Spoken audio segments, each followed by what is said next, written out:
Good evening. Today I'd like to do a video discussing the shadow, which are basically the suppressed aspects of our psyche lying in the subconscious and the unconscious. Those are often used interchangeably. The unconscious is the part of our psyche that contains repressed traumas, thoughts, and desires that are typically kept out of the conscious mind. It is very deep, and people do not realize how this suppression carries over into our lives and influences our behaviors and decisions. The subconscious isn't as deep.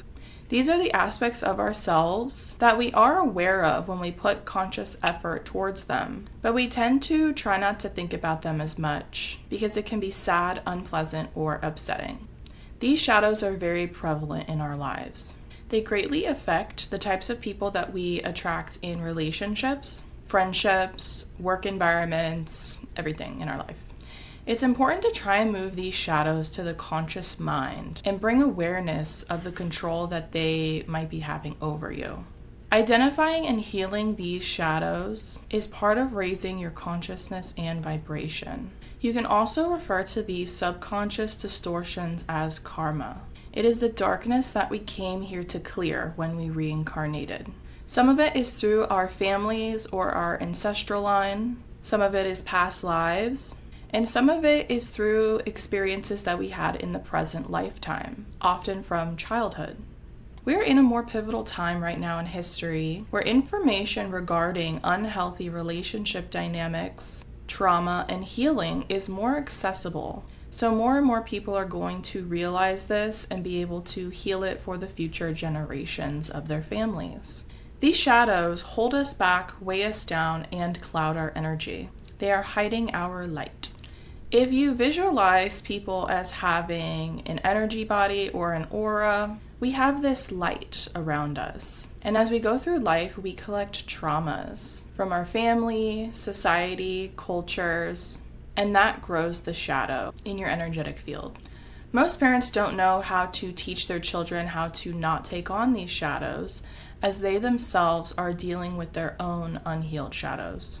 It causes anxiety, depression, toxic behaviors, and for us to choose romantic partners and friends that we might not actually be all that compatible with. The more you become aware of your shadow and work through it, the more light you carry, and the less your subconscious fears and desires control you. Then you can attract more people who are in true alignment of who you really are, and not mirrors of your shadows. We will often be attracted to people who mirror our traumas in a way that's opposite, but sometimes we are attracted to people who are mirroring our same shadows. It is through both of these experiences that we are supposed to recognize what's beneath the surface.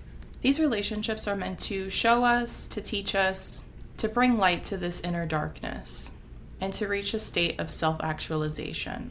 This is why avoidant attachment people are often attracted to anxious attached people, because they are opposites.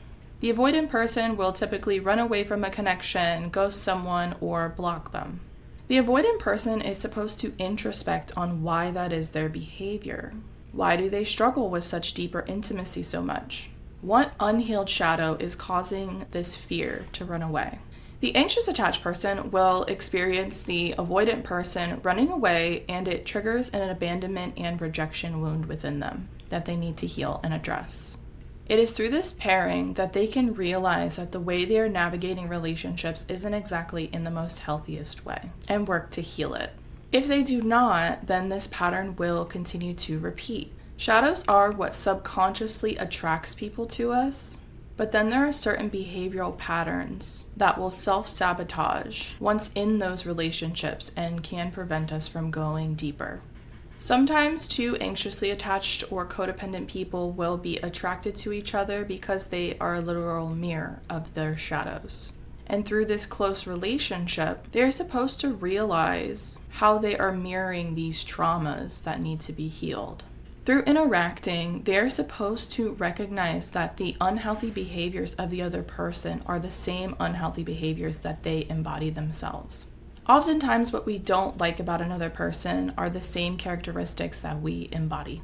Sometimes operating from these shadows will attract in people or situations that maybe we thought we wanted.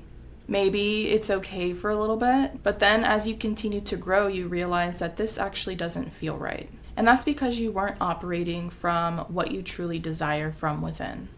You are operating from these shadows, or maybe like societal conditioning and programming. Society or family says that I should date this particular person or someone like this because it'll bring me status or acceptance from others, but it's not actually always fulfilling.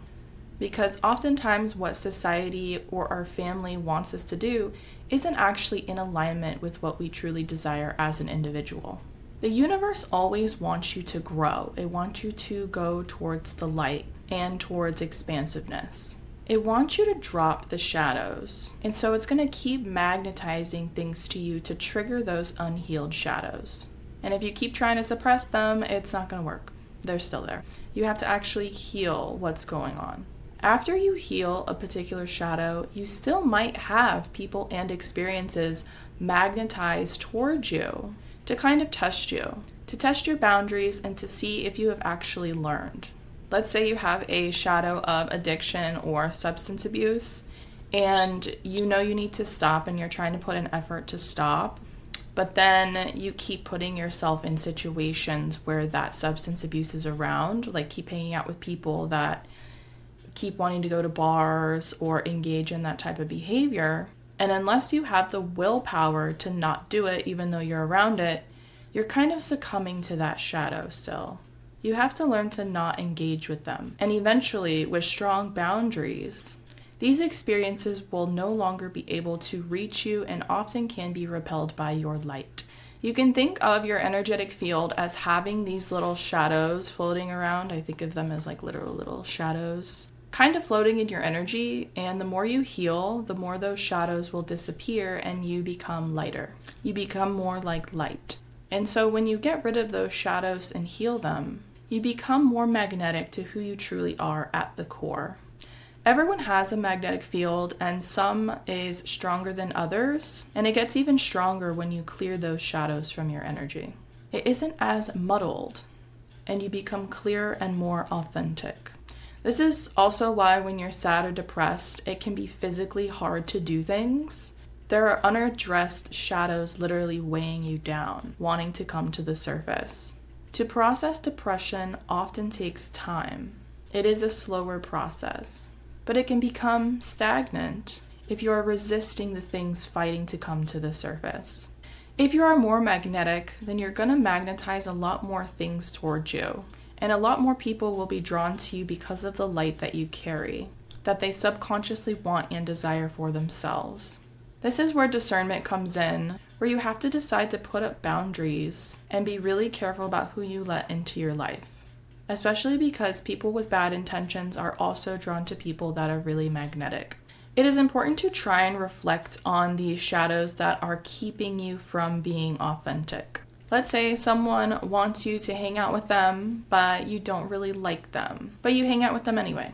Why? Because you don't want to hurt their feelings? Because you're wanting to keep the peace? Because you're afraid to set boundaries? These fears will keep you engaging with people that aren't in alignment with you. Maybe you don't have a lot of friends and you'd rather have one kind of bad friend than no friends at all. And that would be the shadow in this particular example, is that you're afraid to be alone. Companionship and friendship is important. But if you keep engaging with people you don't like, how will there be the room in your life for other people who are more aligned with you to find you? There is also the possibility that maybe you're afraid to be your true self. You hide parts of yourself in fear of being rejected or judged. These are also shadows to be addressed. If you're around people who keep judging and rejecting you, then maybe those aren't your people. Authenticity is how you attract people into your life that you can interact with in a loving, balanced, and fulfilling way. The internet can be a very important tool for this. Due to the connection that we have now with pretty much anyone in the world, we can find friends that connect with us more, who appreciate us, who see us, and who want to support us. The internet can be full of negativity, but it also can be used in a way that connects us to people who truly understand us. This is why I think part of an evolving society is embracing this connectedness on the internet to find people who complement us better. And that's when you start manifesting your dream life, basically because you are embracing that authenticity and you are magnetizing the things to you that are truly aligned to what you desire. You have to heal the shadows that are holding you back, and until you do, your life might not feel truly right, like something's off. This means letting go of people, places, habits, and distortions that are holding you back and keeping you out of true alignment. Embracing authenticity is part of evolving consciousness because as you expand your consciousness, you are more psychic and can begin to pick up on others' thoughts and feelings. It is an increased ability of perception. Higher dimensional beings can communicate through telepathy because they operate in a more authentic way without that darkness and distortion. There is nowhere to hide because there isn't a need to. If you think about evolving to higher levels of consciousness, Earth is slowly growing towards a fifth dimensional energetic vibration. And the fifth chakra is the throat chakra, which has to do with truth, speaking one's truth, and embodying one's truth. This authenticity does tend to attract more haters, especially if you're in the public sphere or doing something that gets a lot of attention. There's going to be people that are triggered by your light because it shines onto their darkness and unhealed aspects of themselves. So they're going to reject that and then project onto you. They will sometimes make up weird reasons for why they don't like you, and it is this projection of their own unhealed shadow. They might start being mean to you for no reason. They might start taking shots at you or insult you. They might make up weird reasons why you're the bad guy, and the reasons don't really make any sense, and it's clear that it is projecting. This happens sometimes in romantic relationships, where one partner is subconsciously jealous or envious of the other person's light, and so they will try to belittle them and bring them down to their level. People like this don't want to be outshined, but they stick around because they want to possess the light for themselves, instead of doing the inner work to bring about their own light. Ignoring this process just makes the shadow darker, until there's barely any light left controlling the aspects of your life. People with addictions tend to have this, or people who have lost their way. They have lost sight of their true self and have become controlled completely by their shadow. These unaddressed shadows turn into illness, disease, and chronic pain. These are people that feel like a shell of a person. Every shadow we do not address becomes our undoing. This can also translate to work environments where you keep getting jobs where people and bosses disrespect you, take advantage, or do not appreciate you. It is to push you to address self-worth issues, to take your time and energy elsewhere where your work can be celebrated and encouraged to thrive. Sometimes getting repeated bad jobs can be a message that the universe wants you to do something else for a living or to work towards something else. It is a redirection. This is most often something that you are passionate about or a secret talent that if you nurture would be more fulfilling. You often hear about people suddenly losing their job and it pushes them into a tower moment, which leads them to do something they normally wouldn't or to move somewhere else better for them. Tower moments can be very disastrous, but their purpose is to lead you back into alignment. Sometimes this may come with an initial sacrifice. Maybe you won't make as much money doing something that you're passionate about, at least at first, but over time it could turn into something more profitable. This does beg the question, are you trying to make money to essentially keep up appearances of the ego? A lot of people want to make a lot of money so that they can have a nice car and a big house, but they have an unfulfilling job and they're working ridiculous hours. If you took a pay cut and lived a simpler life, it could be more fulfilling, especially now if you have more time and energy to put into things that you actually enjoy. Maybe it could free up more time to spend with your family. Identifying these shadows within yourself is the first step to being able to have happier, healthier, and fulfilling relationships of all kinds. It is also important to recognize the early signs in people to indicate that they aren't operating from a healthier relationship style. If you're trying to talk to someone who is ignoring your messages, slow to respond, not putting in the same amount of effort, and not really giving a great explanation as to why, it's best to let them go and to not keep trying to reciprocate. Sometimes you're talking to someone, but then they pull away, they're not responding as much, when before they seemed interested. The reason why sometimes doesn't matter. Maybe they're avoidant, maybe they're dealing with something, or maybe they're interested in someone else. But it's better to let it go, and if they end up being interested later on, they can hit you up again. And you don't have to respond. But maybe they weren't ready and now they are ready. Maybe they're not. Maybe they're still indecisive. But this ghosting or distance can trigger people to keep wanting to reach out and see what's wrong because of their own insecurities, which can come off desperate for love and attention. I think this is a little easier for women to do because in many cultures with heterosexuality, it's kind of expected that the man chases the woman.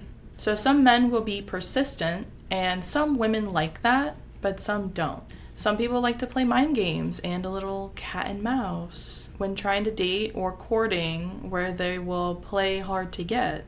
To me, that's not really emotionally mature or authentic, but some people like that dynamic. They like a game. They like a chase. I think air signs can be more like that, like Gemini, Aquarius, Libra. They like that mental game, that mental stimulation. But to me, that would come across as not being very interested. And that's also a way to weed out people who aren't serious, is to not entertain games like that. I feel like if two people are genuinely interested in each other, you both will know because there is reciprocation. And even the busiest of people will make time for people that they care about. It's the same with anxious attached, where if you're recognizing someone in the early stages of talking that seems very clingy, that's messaging you a lot, always wanting to talk, really focused on you and not focused too much on their life, it might be better to not entertain that person and to let them go.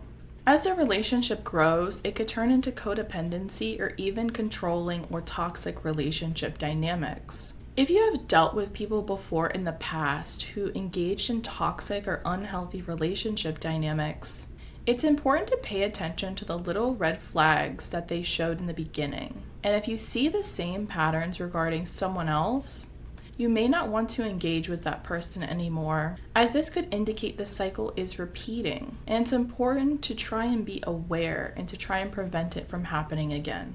There is also validity to the concept where if you are expecting a certain outcome of people and relationships, you're probably going to keep getting that outcome because it's a self-fulfilling prophecy. If you keep thinking that people are going to always abandon you, then you'll keep subconsciously being attracted to people who trigger this wounding, as that is your own belief system and the universe is validating your own perception. If you have the belief that all men or women are just gonna lie or betray you or disrespect you or that they're gold diggers, then unless you heal that wounding, you will probably keep finding people like that. Part of healing is also not accepting this type of behavior in a partner. It's having strong boundaries. If they lie or they cheat on you, break up with them.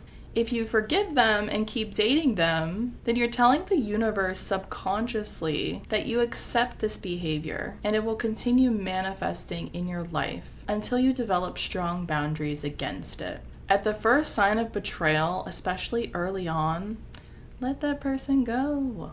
Now, I'm talking about relationships that are in the early stages. I do know that some people who are married will put up with a lot of stuff and try to work through a lot of problems, including betrayal, since divorce can be very messy and painful. And apparently it can bring them closer together to rectify issues like that. Good luck to them. Couldn't be me. This also applies in the realm of friendships. If you keep engaging with friends who are always getting into trouble, engaging in a lot of substance abuse, and not having a great influence on you, it can end up leading you down a dangerous path, or they will try to take you down with them. The same lesson applies to being more discerning and protective of who you allow into your space. To not give your energy so freely to people that you don't really know. To be better with boundaries. To decide what are the things that I will not tolerate in a connection. Is it lying? Is it disrespect? Is it name calling? Is it betrayal? And when you have someone that violates those boundaries, you have to stand on them, because if you don't, then that person will probably end up doing the same thing over and over again because you let them get away with it. Oftentimes, the reason you keep attracting toxic or negative people into your life as friends or relationships is to teach you more discernment, better boundaries, and more self-respect. That it's better to be alone than be surrounded by people who do not have your best interest at heart. And that really is, I think, a big blockage as to why people are putting up with these toxic connections, is that fear of being alone. In regards to attracting these type of connections into our lives, I do think there is an element of karma at work with specific people. I think a lot of times, some experiences we are destined for and we cannot avoid because we have particular lessons or there are karmic contracts at work. Part of a karmic contract is to often get entangled with a particular person, realize the shadows, realize the lessons we are supposed to be learning, and then disconnect from them. Sometimes the contracts involve having children with someone or being there for them through a difficult time.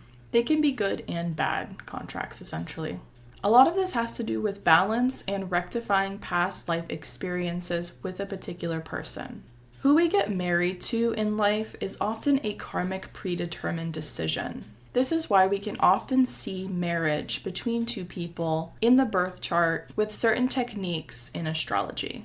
I do think some people may have more freedom to choose a spouse if they want to, but I think a lot of times it is fated and they can't escape that experience. I believe a lot of people get married to people who they have these karmic contracts with.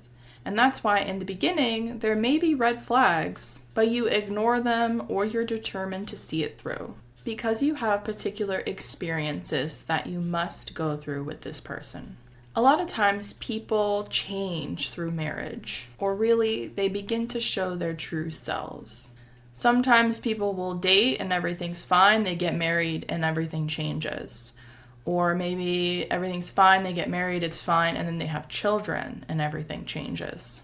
I've seen a lot of sad videos on the internet of women who have had a baby with someone, and then the father will get jealous, essentially, of how much attention that the mother is now giving the baby that they used to give them. And these are experiences that you often don't see coming, because you haven't been in that situation with this person before and you don't know how they're going to act. I do think this is bigger than just individual karma as well. There are collective and cultural shadows that continue to affect humanity. Marriage for a long time was not necessarily about love. It was about survival, procreation, and the importance of maintaining bloodlines. People were married because of their wealth, their families, and because women weren't really able to be independent. They couldn't own land, they couldn't have bank accounts, and they were not viewed as equals in society. That collective shadow still affects many people, and I think that's a big reason that people, especially women, are conditioned to stay in marriages where there is abuse or unhappiness. Part of awakening the divine feminine energy on the planet is for women to recognize that they do not nor should not stay in those types of situations. Now that women have more options and can finally support themselves or even have a family by themselves, it is healing this collective shadow. We are seeing this collectively in the world where a lot of women and men are choosing to be single, choosing to be celibate, and not entertaining people that are disrespectful or unfulfilling. There is a need to remember their own power and sovereignty. This is why it's so important to listen to that inner feeling inside that says that you are trapped in an unhealthy, unhappy, or unfulfilling relationship. It can be very difficult. It's supposed to be. This is generations of humanity's shadow coming to need rectification. This is also why I feel a lot of women are also choosing to remain childless and single. Their ancestors had dreams that never got fulfilled. because they were trapped in marriage and family situations that they couldn't get out of. Now it's time to heal that wounding. There is currently a movement going on right now in South Korea that began in the mid to late 2010s called the 4B movement, where women are abstaining from marriage, childbirth, dating, and sex in order to reject the current traditional and patriarchal life script that is pushed. They are protesting to resist systematic sexism, unequal pay, and violence. This is healing the feminine shadow and the rise of divine feminine energy. Staying in karmic relationships where there is a clear lack of alignment often creates more karma to have to rectify in the next lifetime. You will meet the same person again and again until you balance the energies between you. A lot of times that includes disconnecting from them indefinitely. So if you have someone that you're in a karmic relationship with and you're not giving them up, you're just choosing to stay with them or be married because of whatever reason, that creates more karma. And you're going to have to deal with it again in the next lifetime. And I know, who cares about the next lifetime? But the point is you're going to deal with it again. You're going to meet them in the next lifetime until you eventually choose yourself. The longer you stay with someone, the more karma you create with them, and the more messy it's going to be to clean up in the next lifetime. Maybe you were supposed to meet someone, clear some karma, then disconnect, but you decide to stay with them. By staying with them, you're not rectifying the shadow and the karma. Where if you would have disconnected, did some healing, maybe you would have been able to attract a relationship that was truly fulfilling on a soul level. But you didn't want to let go of this other person for whatever reason. Now you could miss out on a fulfilling relationship because you're too afraid to let go of this other person that you're not in alignment with. This is also why reincarnation is so difficult on Earth, because the veil is very thick and people do not consciously remember their path and challenges to rectify unless they make that conscious effort to connect deeper within themselves. We have a plethora of distractions to keep us from doing just that, including substances, entertainment, work, or other vices. Now, sometimes it's kind of too late in this lifetime to break up or get divorced, or at least it seems that way. Maybe you're both really old, maybe financially you can't afford to get a divorce, or realistically you still need each other to survive. And that really is the karmic nature of marriage. I think there is a point of no return, where if you ignore this feeling too long that this relationship that you're in is not right for you, you have solidified a particular path and maybe lost out on other opportunities because you didn't listen to within. A lot of people tend to get married to these karmic partners. Love and romance versus marriage are not the same, and this is even shown in the birth chart. Typically, love and romance are associated with the 5th house in astrology, while marriage and partnerships is in the 7th house. The 7th house also has to do with contracts, which essentially is what marriage is. Just because you're married to someone doesn't mean that there is love, and I think that's sad. Obviously, I think that is kind of the goal for a lot of people, but some people focus on more superficial things, and they may marry people for the wrong reasons. That will blow up in their face later on. And again, it all roots back to these shadow aspects. If you don't marry someone truly rooted in love, then those shadow aspects are going to grow bigger and bigger over time. If you married for money or stability or settling, then those differences are really going to be more prominent as you get older. If you ignore certain characteristics about someone, it will get louder and you'll have to keep dealing with it. The problems will get bigger. Sometimes you think you're marrying for love, but really it was their shadow, and that will be revealed in time. I watched a very interesting video not too long ago. I'll put it in the description if I can find it again, where it said that not every person on Earth has a soul, and that some people are essentially NPCs, which stands for non-player character, if you don't know what that is. And the basic understanding and theory that I had heard previously about NPCs is that they're basically background characters in life, and they only exist because of your current location and perception. These are random people at the grocery store that are only there because you're there and you need backup characters. In an actual video game, this is like when you say you go to a store, like say there's like a weapon store, like we're in a weapon video game. There's a weapon store, there's a shopkeeper, right? And anytime you go in that shop, it's going to be open, and that shopkeeper's always going to be there. His entire life and design is to just be at that shop whenever you want for the main character. That's kind of a similar concept. But this video I watched on NPCs in real life said that there are NPCs, but they're not as simple as that, and they're not as easy to detect.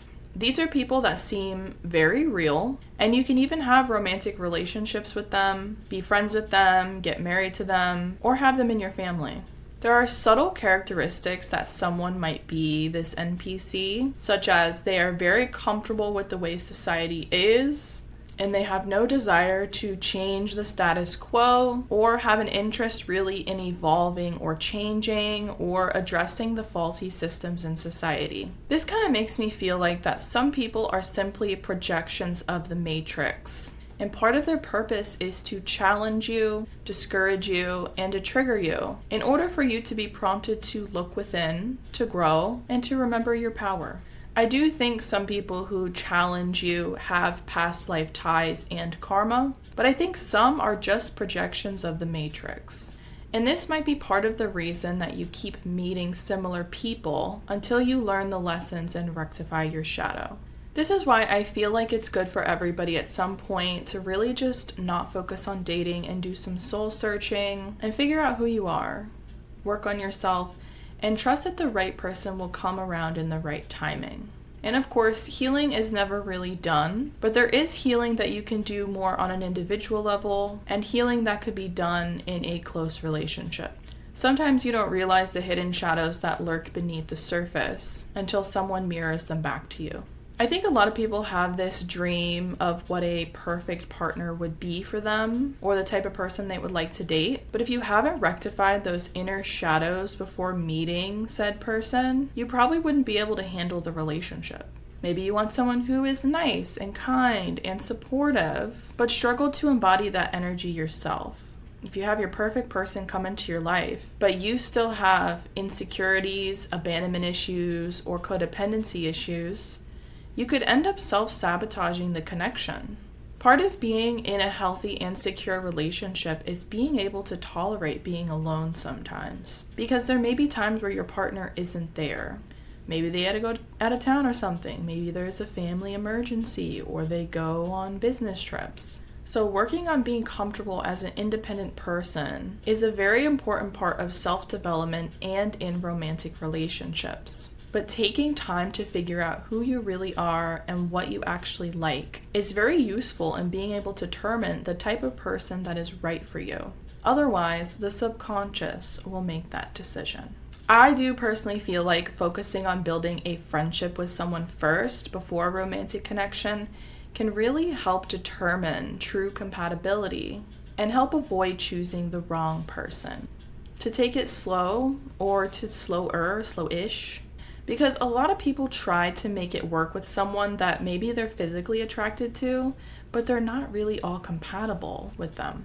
Romance can kind of cloud judgment because romance feels nice, it's cute, it's fun. Chemistry feels nice, passion feels nice. I feel like this is a good solution for everybody really, because with avoidant people, they can struggle with deeper intimacy. But if there's a slow process of building trust and vulnerability, they're more likely not to get scared and run away.